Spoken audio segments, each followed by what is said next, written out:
মেলদা পিছু নাই করেন চলো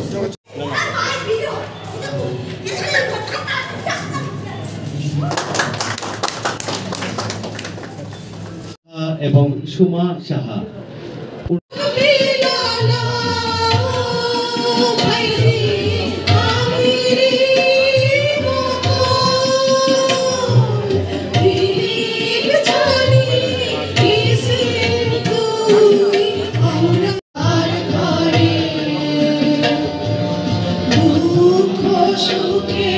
সরকারের যুব বিষয়ক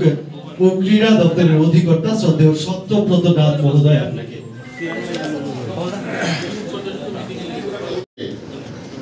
আরসিসি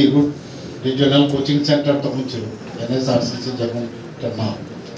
সেখানে আমি অ্যাথলেটিক্স করতাম তখন অ্যাথলেটিক্সের প্র্যাকটিস করতাম সেখানে ট্রেনিং নিতাম লং ডিস্টেন্স তো আমি দেখতাম সেখানে সবাই আপনারা জানেন দলীপ সিং যিনি আজ এখানে নেই ওনার সুযোগ্য যে ছাত্র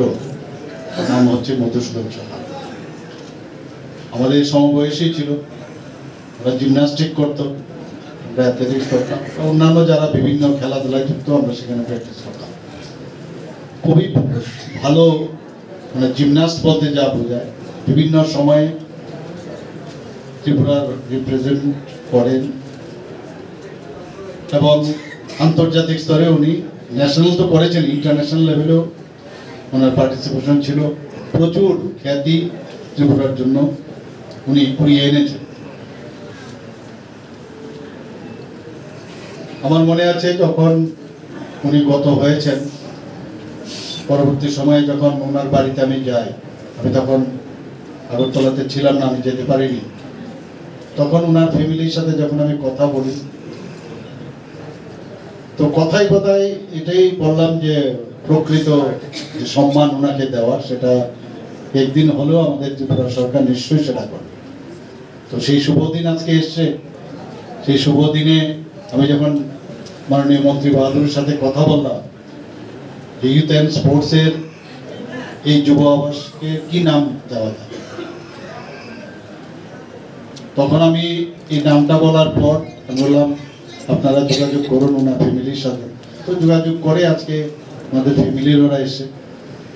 আমরা চাই যে ত্রিপুরার সরকার সমস্ত যারা কৃতিত্বের সাথে কাজ করেছে ত্রিপুরার নাম কুড়িয়েছে তাদের মূল্যায়ন করা অনেকে কিন্তু হারিয়ে গেছে অনেকে আর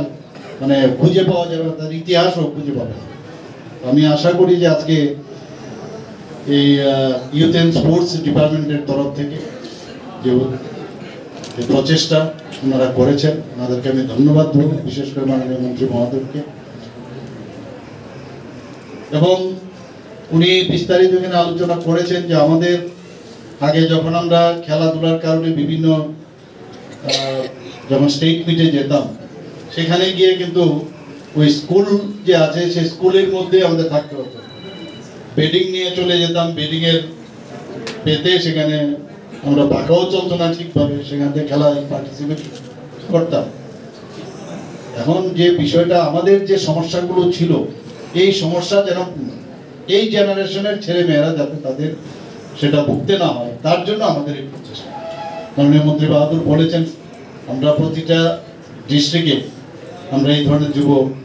আবাস আমরা খুলব তো আগরতলাতে তো আছে যে কোনো খেলাধুলা যেটা হয় শুধু আগরতলা কেন্দ্রে আমরা চাই যে সমস্ত ত্রিপুরাতে